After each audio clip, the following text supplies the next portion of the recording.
السلام علیکم ورحمۃ اللہ وبرکاتہ نحمدہ ونصلی علی رسولہ الکریم اما بعد فاعوذ باللہ من الشیطان الرجیم بسم اللہ الرحمن الرحیم رب اشرح لی صدری ویسر لی امری واحلل عقدۃ من لسانی یفقہوا قولی۔ سائبر ایج کے اخلاقیات۔ آج ہمارا پروگرام ہے مساکین اور فقراء کے اخلاقیات۔ آپ اور میں اچھی طرح جانتے ہیں کہ جو ہمارا دین اسلام ہے اس میں اللہ تعالیٰ نے اس انسانیت کو یا انسانوں کو اللہ اپنی مخلوق فرماتے ہیں کہ یہ میری مخلوق ہے اور جو میری مخلوق پر رحم کرے گا میں ان پر رحم کروں گا۔ اور اسی طرح سے قرآن پاک میں اللہ تعالیٰ نے جو زکوٰۃ کے مصارف بیان کیے اس میں سب سے پہلا مصرف جو ہے فقراء کا ہے اور دوسرا مساکین کا ہے۔ یعنی فقراء اور مساکین کے بارے میں قرآن اور سنت نے ہمیں مکمل طور پر نہ صرف یہ کہ انفارمیشن دی، آگاہی دی، بلکہ ان کے حقوق کے بارے میں پوری طرح سے ہماری رہنمائی فرمائی۔ جو ضرورت مند لوگ ہوتے ہیں اور جو چہروں سے بھی پہچان لیے جاتے ہیں ان کی مدد کو بلکہ زیادہ پسند کیا گیا کہ جو خود مانگتے نہیں ہیں لیکن ان کی ضرورت کو دوسرے دیکھ کر سمجھ جائیں اور ان کی مشکل کو آسانی میں بدل دیں۔ اور جیسے کہ ہمیں یہ بھی پتہ ہے کہ رسول اللہ صلی اللہ علیہ وسلم نے فرمایا کہ جو آج دنیا میں اپنے مسلمان بھائی کی ضرورت کو پورا کرتا ہے تو اللہ تعالیٰ قیامت کے دن اس کی آخرت کی کسی مشکل کو دور فرمائے گا۔ یعنی بے حد اور حساب حدیثوں سے بھی اور قرآن سے بھی موٹیویشن پتہ چلتا ہے کہ یہ غریب لوگ جو ہوتے ہیں یا مساکین جو ہوتے ہیں یا نادار لوگ جو ہوتے ہیں ان کی مدد کرنا جو ہے اسلام میں بہت پسندیدہ ہے۔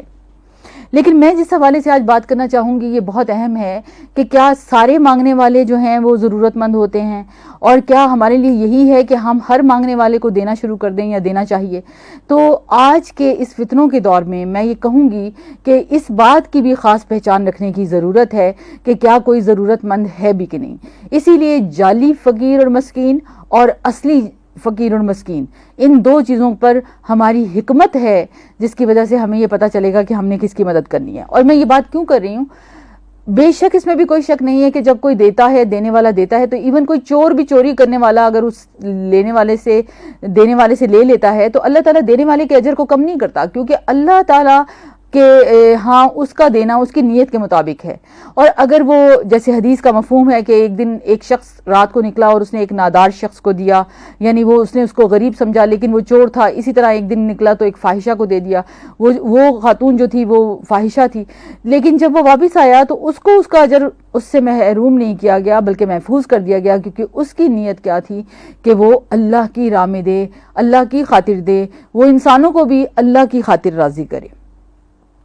لیکن موجودہ دور میں ان فتنوں کے دور میں خاص طور پر یہ دیکھ لینا کہ کہیں کوئی چیٹنگ تو نہیں ہو رہی، دھوکہ دہی نہیں ہوتی، ان پوائنٹس کے اوپر بھی ہمیں بات کرنی بہت ضروری ہے، کیونکہ سائبر ایج کے اخلاقیات میں آج کل کے گداگر جو ہیں خاص طور پر جو مختلف طریقوں سے لوگوں سے مانگتے نہیں بلکہ ان کو لوٹتے ہیں، اور ان کے پاس سمارٹ موبائل فونز ہوتے ہیں، بلکہ یہ بات میں کسی صرف زبانی کبانی بات پر یا ایک ازمپشن پر نہیں کر رہی۔ پچھلے دنوں پہ ایک پروگرام آ رہا تھا اور اس میں انہوں نے ایک بیگر کو پشاور میں پکڑا، جو کہ جب اس کو پکڑا اور اس کی تلاشی لی تو 18 لاکھ روپیہ تھا اس کے پاس، جو وہ اس وقت بینک میں جمع کروانے جا رہا تھا، اور پھر اس نے بتایا کہ اس کے کروڑوں کے اکاؤنٹس ہیں۔ تو یہ ایک بات بہت اہم ہے کہ ہر مانگنے والے کو بیگر یا گداگر ضرورت مند نہ سمجھا جائے، بلکہ یہاں پر مجھے لگتا ہے کنڈیم کرنے کی ضرورت ہے، بلکہ ایسے لوگوں کو دینے سے ہمیں مکمل طور پر رک جانا چاہیے، کیونکہ یہ پروفیشن کے طور پر لوگوں نے اپنایا ہوا ہے، اور یہ اکاؤنٹس پھر اس نے اکاؤنٹس اس کے کروڑوں کے اکاؤنٹس جو تھے وہ پتہ چلے حالانکہ وہ خود ایک مانگنے والا شخص تھا۔ اسی طرح سے آپ دیکھیے کہ فراڈ کیا جاتا ہے، یعنی جو عام طور پہ ضرورت مند اور مساکین لوگ نہیں ہوتے لیکن مختلف طریقوں سے لوگوں کو لوٹتے ہیں۔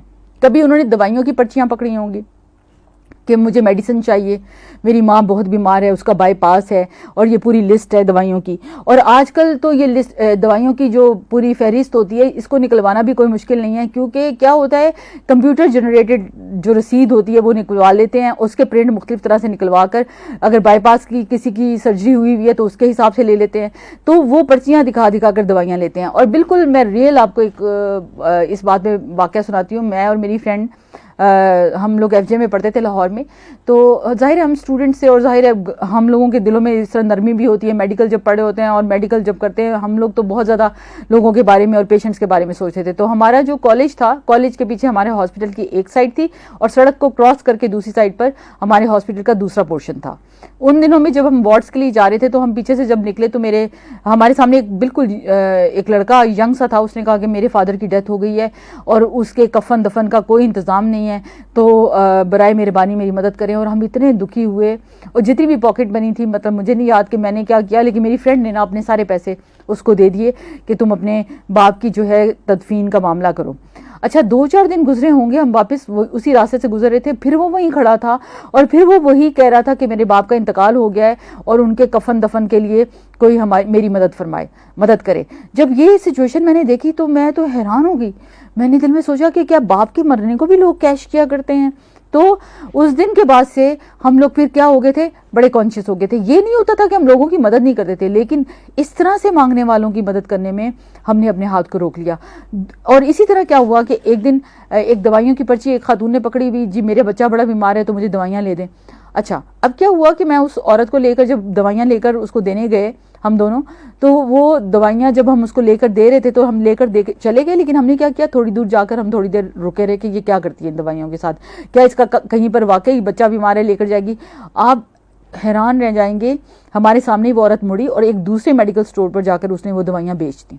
تو یہ ساری جب چیزیں اپنی آنکھوں سے دیکھیں تو میں نے بہت ینگ ایج میں ان لوگوں کو دینے سے, خاص طور پر جو کہ ہاتھ پھیلا کر کھڑے ہوتے ہیں اور مختلف قسم کی چالاکیاں اور ہوشیاریاں دکھا کر فراڈ کر رہے ہوتے ہیں لوگوں سے, ان کے فراڈ سے بچنے کا نہ صرف ارادہ کیا بلکہ میں نے کوشش بھی شروع کر دی. اسی طرح سے آپ دیکھیں کہ اپنے آپ کو انتہائی لاغر شو کرتے ہیں, حالانکہ پوری طرح سے طاقتور مضبوط نظر آئیں گے, لیکن اچھا ساری چیزیں سوشل میڈیا پر ان کو کرنے کی اور دیکھنے کی اویلیبل ہوتی ہیں, لیکن کسی طرح سے بھی کام کو تیار نہیں ہوتے. یہ کچھ عرصے پہلے کی بات ہے, میں اور میرے ہسبینڈ صبح کے وقت مجھے ڈراپ کرتے تھے ادھر کالج اور وہ جاب پہ چلے جاتے تھے. تو ایک دن مجھے کہنے لگے, میری میڈ نہیں تھی, کافی دنوں سے نہیں آ رہی تھی, تو ظاہر ہے ذمہ داریاں ہماری بہت زیادہ ہوتی ہیں, باہر بھی کام کرنا, گھر میں بھی کام کرنا. تو ان کو پتا تھا کہ مجھے میڈ کی ضرورت ہے. کہنے لگے کہ میں سگنل پہ کھڑا ہوتا تھا تو روزانہ وہ ایک خاتون وہاں کھڑی ہوتی تھی اور مانگ رہی ہوتی تھی اور بالکل ٹھیک ٹھاک تھی. تو ایک دن میں نے اسے کہا کہ بہن بات سنیں, آپ اس طرح سے روزانہ یہاں پر مانگ رہی ہوتی ہیں, کیا اگر ہمارے گھر میں کام کی کرنے والی کی ضرورت ہے تو کیا آپ ہمارے گھر میں کام کریں گی؟ کہتی کتنے پیسے دیں گے؟ انہوں نے کہا کہ بھئی اتنے پیسے ہم اس کو دیتے تھے, اتنے تمہیں دیں گے. کہتی اتنے تو میں ایک دن میں کما لیتی ہوں. آپ ذرا امیجن کیجئے. اور یہ ساری چیزیں ہمارے ارد گرد آنکھیں کھول کر رکھے تو ہمیں نظر آنا شروع ہو جاتی ہیں. اسی لیے میں یہ بات کر رہی ہوں کہ ہوتا اصل میں کیا ہے کہ جب ایسے لوگوں کو ہم اپنے پیسے دے دیتے ہیں تو وہ بہت سارے ڈیزرو لوگ جو ڈیزرونگ ہوتے ہیں, جن کو ضرورت واقعی میں ہوتی ہے, جن کے بچے واقعی چھوٹے ہوتے ہیں, جن کے گھر میں واقعی بیمار پڑے ہوتے ہیں, لیکن وہ اپنی عزت نفس کی وجہ سے, اپنی خودداری کی وجہ سے لوگوں سے نہیں مانگتے, تو ان لوگوں کا حق ہم ان سے چھین لیتے ہیں, ہم ان کو اس حق سے محروم کر دیتے ہیں. اس لیے ہمیں تھوڑا سا اس بات پر اپنا دھیان دینے کی ضرورت ہے کہ بجائے ہم اس طرح کے لٹیروں کو دیں, ان کی نسبت ان لوگوں کو جو کہ واقعی حقدار ہیں ان کی مدد کیوں نہ کریں. اسی طرح کام چور ہوتے ہیں. آپ دیکھیں کہ جو اس طرح کے جھوٹے فقیر اور مساکین لوگ بنے ہوتے ہیں, آپ ان کو کسی بھی کام پر لگائیں تو یہ کام میں کسی طرح سے کام میں دل نہیں لگاتے, کام چوری کرتے ہیں. ابھی پچھلے دنوں میں مجھے ایک خاتون بتا رہی تھی کہ ہم نے ایک لڑکے کو کام پہ رکھا, اس نے میٹرک نہیں کیا ہوا تھا, لیکن کیا ہوتا تھا گھر میں کچھ کام تھا, زیادہ کام نہیں تھا, کہ کچن میں کچھ برتن چتن دھونے ہوتے تھے اور وہ کھانا سرو کرنا ہوتا تھا, باقی سویپر آتا تھا اور ان کے گھر میں صفائی کرتا تھا. تو کہنے لگی کہ وہ ہر وقت موبائل پہ گانے سنتا رہتا تھا, یا کوئی نہ کوئی مووی, یا کوئی نہ کوئی, یعنی جب اسے منع کرتے تھے تو وہ اسے ناراض ہوتا تھا. اور اگر کھانا فرض کرے پورے دن میں وہ ایک کچن میں تھوڑی دیر کے لیے جو کھانا بنانا ہوتا تھا وہ کھانا بھی جل جاتا تھا, لیکن وہ موبائل فون سے فارغ نہیں ہوتا تھا. یا کیا ہوتا تھا کہ وہ پیکج لیا ہوتا تھا اور فون لمبے لمبے فون, اور بلکہ یہ کہ سونے کا ٹائم بھی ہمارا اتنا ڈسٹرب ہو جاتا تھا کہ جب ہم سونے لگتے تھے تو اس کے فونوں پہ لمبی باتیں چل رہی ہوتی تھی. سعودیہ اس کا کوئی کزن رہتا تھا تو رات کو وہ اس سے بات کرتا تھا اور کتنے گھنٹے کرتا تھا, اور جو ان کا بیڈ روم تھا اس کے بالکل اس کے پاس آواز آ رہی ہوتی تھی تو نیند ہی نہیں, مطلب بیڈ روم میں جو سوئے گا اس کو کیا نیند آئے گی جب اتنے شور میں کوئی باتیں کر رہا ہوگا. اور ان ساری چیزوں کو ذرا دیکھیے کہ یہ کس طرح کا آج ٹیکنالوجی کا استعمال ہے کہ لوگوں نے اپنی ضرورتوں لوگوں کو پیچھے کر لیا اور اپنی خواہشات کو آگے کر لیا. یعنی قیمتی سے قیمتی اسمارٹ اور موبائل فون خریدنا ان کے لیے کیا, ان کی خواہش جو ہے وہ آگے آ گئی اور ضرورتیں پیچھے رہ گئیں. تو یہ بھی ایک بہت ہی بڑی زیادتی ہے. اس لیے ایسے لوگوں کی مدد کرنے سے پہلے سوچیں کہ کن لوگوں کو اصل میں ہماری مدد کی ضرورت ہے. پھر دوسری بات, انسانوں کی استحصالی کرتے ہیں, یعنی شرافت سے ناجائز فائدہ اٹھاتے ہیں اور شرافت سے ناجائز فائدہ اٹھا کر ان کو ایکسپلوئٹ کر رہے ہوتے ہیں. یہ بہت زیادہ ہو رہا ہوتا ہے. آپ دیکھیں کہ گھر میں کام کرنے والا کوئی بندہ آپ نے لگایا ہے نا, وہ آپ کو کس طرح ایکسپلوئٹ نہیں کرتا. اپنی اس کو پتا ہوتا ہے شریف لوگ ہیں, سچے, مطلب اس طریقے سے کائنڈ ہیں, تو ہر روز کوئی نہ کوئی پریشانی, ہر روز کوئی نہ کوئی آج میرا باپ مر گیا, میری خالہ جو ہیں وہ بہت بیمار ہیں, میرے گھر میں بچے نے پڑھنا ہوتا ہے. ابھی مجھے ایک خاتون ہیں, بڑی اچھی ہیں, اللہ ان کو جزائے خیر دے, کہنے لگی کہ ہماری اس انسٹیٹیوشن میں یہ ہوتی ہیں, تو کہنے لگی کہ میرا ڈرائیور جو ہے وہ اس نے مجھے بتایا کہ میرا بچہ جو ہے نا صبح رات کو لائٹ چلی جاتی ہے تو وہ اچھی طرح ہم سوتے نہیں ہیں تو روتا رہتا ہے. تو کہتی مجھے اس پہ اتنا رحم آیا, میں نے اس کو پورا یو پی ایس سسٹم لے کر دے دیا. تو یو پی ایس میں نے کہا اچھا. کہتی 3-4 دن میں نے بعد اس سے پوچھا کہ آپ نے یو پی ایس لگا لیا ہے؟ کہتا نہیں آج لگاؤں گا, یہ کل لگاؤں گا, پرسوں لگاؤں گا. کہتی ہفتہ گزر گیا اس نے یو پی ایس نہیں لگایا. مطلب یہ کہ اس کو جو میرا کہتی اندازہ ہے اس نے یو پی ایس کو بیچ دیا ہے آگے.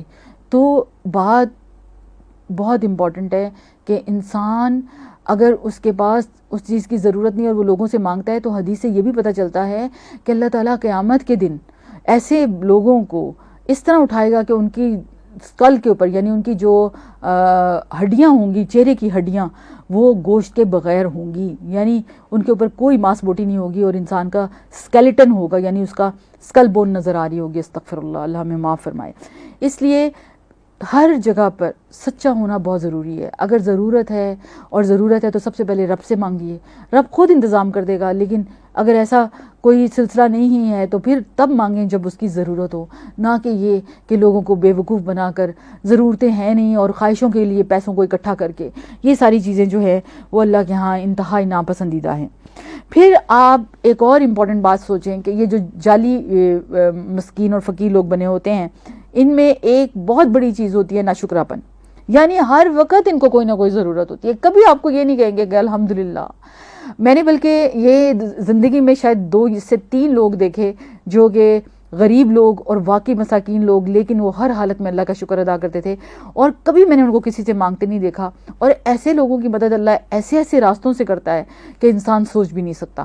اور ایک دفعہ میں ایک ٹیکسی میں بیٹھی تو وہ میرے ٹیکسی ڈرائیور نے مجھے کہا کہ باجی, میں نے اسے کہا کہ بھائی آپ آج کل تو مہنگائی ہوگی تو آپ کا یہ کرائے وغیرہ کا تو سسٹم بڑھ گیا. تو کہنے لگا نہیں باجی اللہ کا شکر ہے, الحمدللہ میرے پاس پہلے ایک ٹیکسی تھی اب 2 ہیں. میں نے کبھی بھی اللہ کا شکر ہے اس ٹیکسی چلانے کو برا نہیں سمجھا اور میں اللہ کا شکر ادا کرتا ہوں کہ جس سے مجھے یہ ٹیکسی دی اور پھر اس سے دوسری ٹیکسی دی, کیونکہ میں کبھی بھی لوگوں کو لوٹتا نہیں ہوں. جو بات ایک دفعہ کرتا ہوں, جس ٹائم پہ کہتا ہوں اس ٹائم پہ اس کے پاس پہنچتا ہوں, پوری کمٹمنٹ نبھاتا ہوں. تو اللہ تعالیٰ نے کبھی مجھے کسی چیز کی کمی نہیں دی. ایسے لوگ بھی آپ کو ملیں گے. پھر اسی طرح مجھے ایک دفعہ ایک ڈرائیور ملا اور میں حیران ہوئی اس کو دیکھ کر کہ میں نے ایک دن اس کی کوئی ہیلپ کرنے کی کوشش کی تو اس نے کہا نہیں باجی کسی اور ضرورت مند کو دے دیں کیونکہ مجھے پیسوں کی ضرورت نہیں ہے. میں نے کہا بھائی آپ مجھے یہ بتائیے کہ آپ کے پاس کوئی سونا چاندی یا زمین؟ کہتا نہیں کچھ بھی نہیں ہے. تو میں نے کہا پھر آپ تو ضرورت مند ہے نہیں. کہتا نہیں روز جتنا کماتا ہوں اس سے میرے روزانہ کے خرچے پورے ہو جاتے ہیں تو مجھے راشن وغیرہ کی ضرورت نہیں, کسی اور ضرورت مند کو دے دیں. مطلب یہ بھی لوگ ہیں دنیا میں لیکن آٹے میں نمک کے برابر. لیکن جو لوگ ایسے ہوتے ہیں ان کو پھر دینے کو بھی دل چاہتا ہے. اس لیے جو لوگ لوٹنے کے لیے بیٹھے ہوتے ہیں, جو صرف اپنے آپ کو مختلف بیماریوں میں شو کر رہے ہوتے ہیں اور فراڈ کر رہے ہوتے ہیں, ان سے ہمیں ہر حال میں بچنے کی ضرورت ہے. اور سائبر ایج کے ان کرداروں کا انسان کے اوپر, یعنی سائبر ایج کا کردار پر کس طرح سے اخلاقیات پر اثر ہوتا ہے. اور آج کل چونکہ موبائل فون ہر کوئی یوز کر رہا ہے, اب ٹک ٹاک پہ کیا ہوتا ہے, فحش ویڈیوز دیکھ کر اسی قسم کے روپ دھارنے کی کوشش کی جاتی ہے. اور یہ وہ لیول ہوتا ہے جس پہ انسان میں بد اخلاقی اور چرب زبانی بھی انتہا کی پیدا ہو جاتی ہے. دیکھیں سوشل میڈیا کا یہ استعمال ٹھیک ہے, آپ کمپیئر کریں لوگوں کو. اب جیسے مثال کے طور پر جو لوگ ابھی آج کل کھانا منگانا ہو, مختلف قسم کی جو ایپس ہیں آپ ان کو کلک کرتے ہیں, وہ لوگ فوراً موٹر سائیکل پہ آپ کو کھانا دے کر جاتے ہیں. مطلب 1122 اتنی جلدی نہیں پہنچتی جتنی تیزی سے آپ کے پاس پیزا پہنچ جاتا ہے. پیزا کے ساتھ ساتھ آپ کو کھانے پینے کی چیزیں پہنچ جاتی ہیں. مطلب یہ ہے کہ جو لوگ اس طریقے سے اپنی محنتیں کر رہے ہوتے ہیں یا کوششیں کر رہے ہوتے ہیں, ان کی اس محنت اور کوشش کو ہم کیوں نہ سراہیں, ان کی مدد کیوں نہ کریں جو کام کر کے کمانے کی کوشش کر رہے ہیں, بجائے اس کی نسبت جو کہ کھڑے ہو کر صرف سگنلز کے اوپر اور سارا دن اور رات جو ہے وہ مانگ کر لوگوں سے, اور پیسے ہونے کے باوجود مانگ کر یہ سارا جو ہے اپنا بینک بیلنس بڑھا رہے ہوتے ہیں. تو یہ ساری چیزیں بھی. پھر ایکسپلوٹیشن کی ایک اور چیز دیکھیں, پچھلے دنوں میں نا میرے پاس ایک میڈ آیا, مطلب میڈ تو نہیں, ایک ہماری آیا تھی ایک ہاسپٹل میں, اچھی خاصی تھی, مطلب بوڑھی نہیں تھی, ایکٹیو جوان خاتون تھی, لیکن بیوہ تھی, ان کے بچے تھے, ہم ان کی ہیلپ کر دیتے تھے, مطلب مختلف ہم سارے لوگ مل ملا کے نا کہ ان کے کسی نہ کسی طریقے سے کوئی نہ کوئی مدد ہو جائے. اور وہ پھر کیا ہوا کہ میں اس ہاسپٹل کو میں نے چھوڑ دیا, میں کہیں اور چلی گئی, لیکن اس کا میرے ساتھ رابطہ رہا, میں اس کی ہیلپ جو بھی اللہ توفیق دیتا تھا کرتی تھی, اور لوگوں سے بھی کروا دیتی تھی جو سلسلہ ہوتا تھا. ایک دن کیا ہوا کہ میری اپنی ایک ڈاکٹر فرینڈ سے بات ہوئی تو مجھے پتا چلا کہ اس کا رابطہ اس سے بھی ہے, پھر ایک اور سے بات ہوئی اس سے بھی ہے, یعنی وہ منتھلی ہم میں سے کتنے لوگوں سے لے رہی تھی. ایک دن میری فرینڈ نے کہا کہ میں نے اسے کہا کہ آپ آیا کہ جاب دوبارہ کر لیں, میں ایک جگہ پہ آپ کو انٹرویو دلواتی ہوں, میں وہاں کام کر رہی ہوں. آپ سوچیں کہ اس عورت نے کام کرنے سے انکار کر دیا. اس نے پھر دوسری دفعہ اس نے کہا کہ میرے پاس بچے ہیں اور میری میڈ نہیں ہے تو آپ میرے پاس کام کر لیں. اس نے پھر کام کرنے سے انکار کر دیا کیونکہ وہ اس کو مفت میں اتنے پیسے مل رہے تھے. تو جب اللہ تعالیٰ نے ہاتھ پاؤں دیے ہوں, اللہ تعالیٰ نے ہمیں پوری طاقتیں دی ہوں, تو رزق کمانا بھی ایک عبادت ہے. لیکن کمفرٹ زون میں اور پروکریسٹینیشن میں جا کر رزق کمانے کی بجائے لوگوں کو صرف ان سے مانگ کر اپنی ضرورتوں کو پورا کرنا یا خواہشوں کو پورا کرنا, تو یہ تو اسلام اجازت نہیں دیتا. ایمان والے معاملے تو ایسے نہیں ہوتے. تو اللہ کے نبی صلی اللہ علیہ وسلم نے تو خود اللہ سے مسکینوں کی محبت کی دعا مانگی.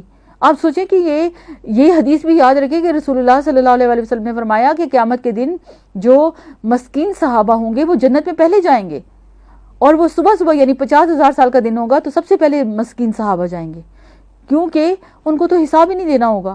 لیکن ذرا غور کر لیں کہ وہ لوگ جو مساکین نہیں ہیں, فقراء نہیں ہیں, لیکن جھوٹے کے بنے ہوئے ہیں اور دوسروں کو دھوکہ اور چیٹنگ کر کے لوٹ رہے ہیں, تو یہ سارے اخلاقیات کسی طرح بھی ہمیں اسلام کی اس کی اجازت نہیں. اللہ تعالیٰ اس پہ پکڑ بھی کریں گے اور اس چیز کو ہمیں انڈرسٹینڈ بھی کرنا چاہیے.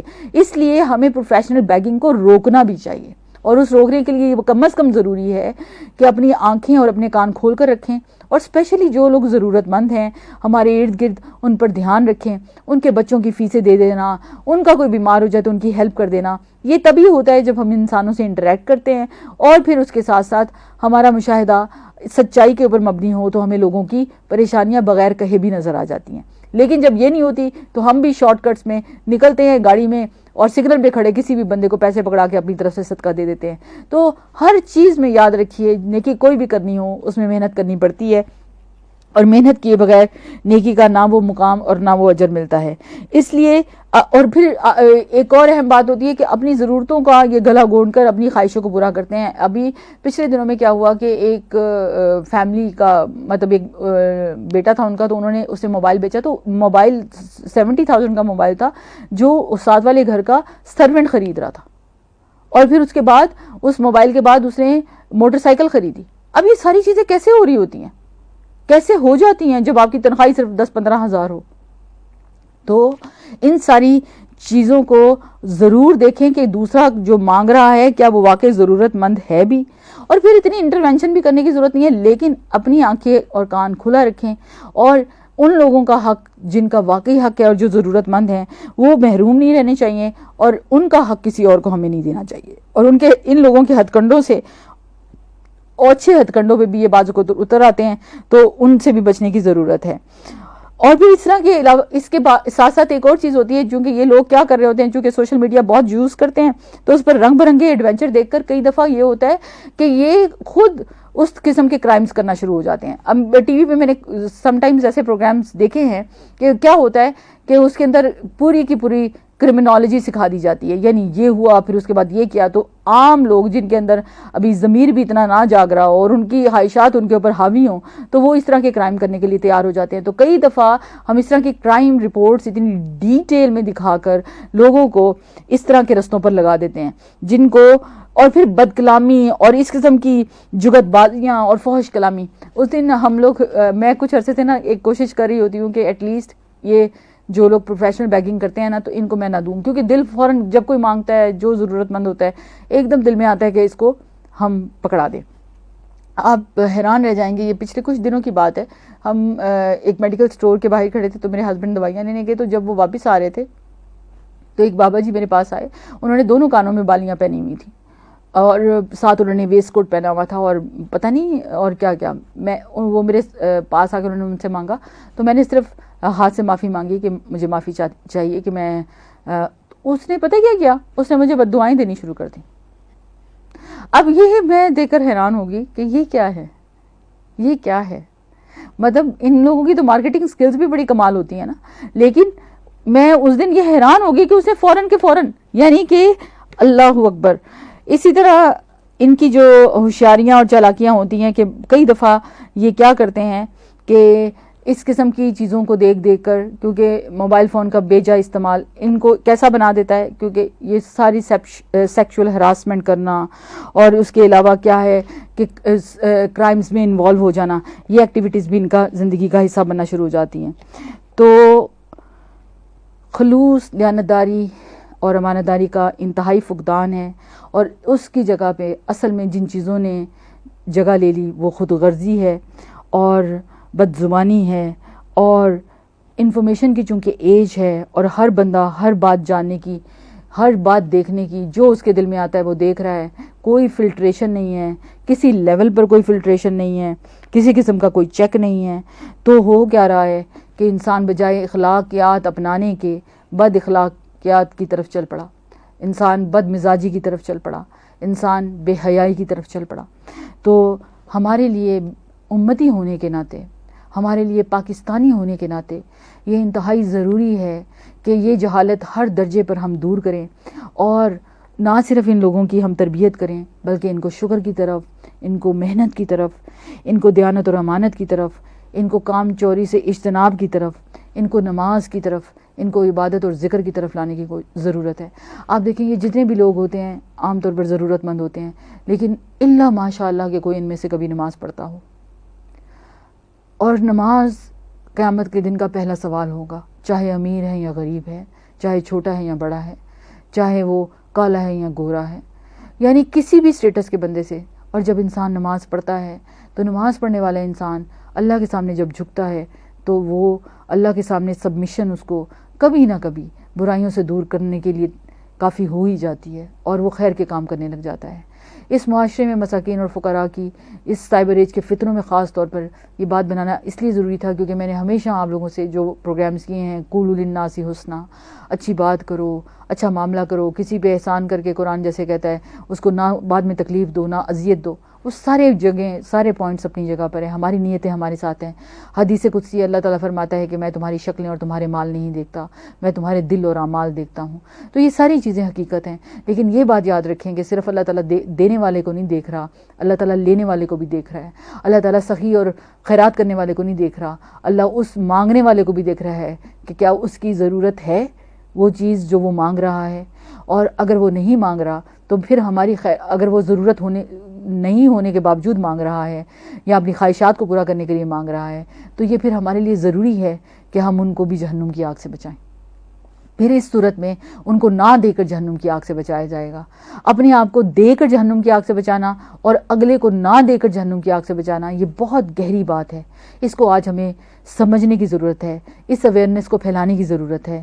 ہم واقعی اگر پاکستان کو ایک نیا پاکستان اور ایک اچھا پاکستان اور ایک سچا پاکستان بنانا چاہتے ہیں, اور جس پاکستان کو ہم نے کلمہ طیبہ لا الہ الا اللہ محمد رسول اللہ پہ حاصل کیا تھا اس پر ہم اس کو لانا چاہتے ہیں, تو اس کے لیے ضروری ہے کہ ہم پاکستان کے لوگوں کی, چاہے وہ مساکین و فقراء ہی کیوں نہ ہوں, ان کو بھی ان سارے برے معمولات اور کاموں سے بچائیں جن کے ذریعے سے ان کو کہیں اللہ نہ کرے کہ جہنم میں نہ جانا پڑے. یہ اصل ہماری خیر خواہی ہے پاکستانی ہونے ناطے سے اور امت کے ہونے ناطے سے. اللہ تعالی ہم سب کو ان کوششوں کو کرنے کی توفیق عطا فرمائے. اللہ ہمیں ہمارے پرسنل گولز کے ساتھ ہمارے لیے اس امت کے گولز بنانے کی ہمیں توفیق عطا فرمائے, اور اللہ کرے کہ ہم نہ صرف خود کی تربیت کر سکیں بلکہ دوسروں کی اصلاح اور تربیت کا بھی ذریعہ بن سکیں. اللہ ہم سے راضی ہو. مجھے اجازت دیجیے آپ کے پروگرام سائبر ایج کے اخلاقیات سے ڈاکٹر روبینہ شفیع. السلام علیکم ورحمۃ اللہ وبرکاتہ.